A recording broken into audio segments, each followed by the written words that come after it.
Assalamu alaikum урматтуу достор. Мен бүгүн көчөкү ажообуздун пресс конференциясында болгон суроолор көп, бирок эң эле маанилүүсү мен үчүн жүрөккө өткөн бул улуу киши. Албетте мен жеке бир эки жолу саламдашкам ал киши менен. Сурат Жылкычиев деген журналист тууралуу жана ак сакал, анан чачы узун, ак калпак кийип сүйлөбөдү. Ошол кишиге кайрылам. Сиз, Сурат мырза, жашыңыз улуу болуп атат, эми жалпы коомчулукка сүйлөп атпаймынбы? Сылык, кичпейил маданияттан чыкпай сүйлөйүн. Сурат мырза, биринчиден сиз оозум бар сүйлөйм, мурдум бар чимкирем дегенден алыс болуңуз. Экинчиден, мен сиздин үй бүлөңүздү тартам, барып тактап дарегиңизди да билем, үйүңүздүн. Үй бүлөңүздүн кыздарыңыз, уулдарыңыз кандай кийинип жүрөт, анан ошолор каада салтка ылайык кийинип жүрөбү, ошону аныктап мен чыгарам. Бул экинчи.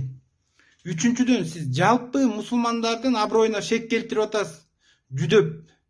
Эмне биздин намаз окуган кыздар, жамынып жүргөн кыздар, окуучу кыздарыбыз сизге эмне тоскоол кылып атабы? Же алардын оромолдорун сиз сатып берип атасызбы? Же алардын чимкириктерин сиз арчып атасызбы? Мен дагы сылык сүйлөп атам да.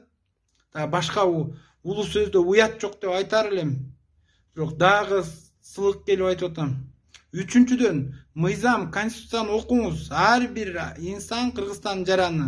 Ар бирөөнүн өзүнүн динди тутунганга укугу бар. Экинчиден, бийликке келатат дейсиз.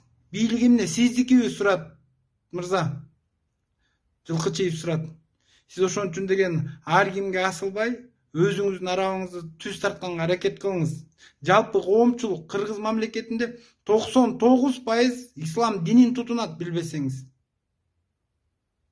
Ошон үчүн жанагы макалды бекер айткан жокмун. Өйдө төмөн сүйлөй бербеңиз. Сизди мен мыкты журналист деп сыйлачымын. Көчөккө берген, ажоого берген сурооңуз вообще эби келген эмес суроо. Ошон үчүн менин уулум кандай жашайт, кандай кийинет, калпак кийеби, жоолук тагынабы, ал ар бир жарандын өзүнүн укугу. Укугун билген уттурбайт дейт.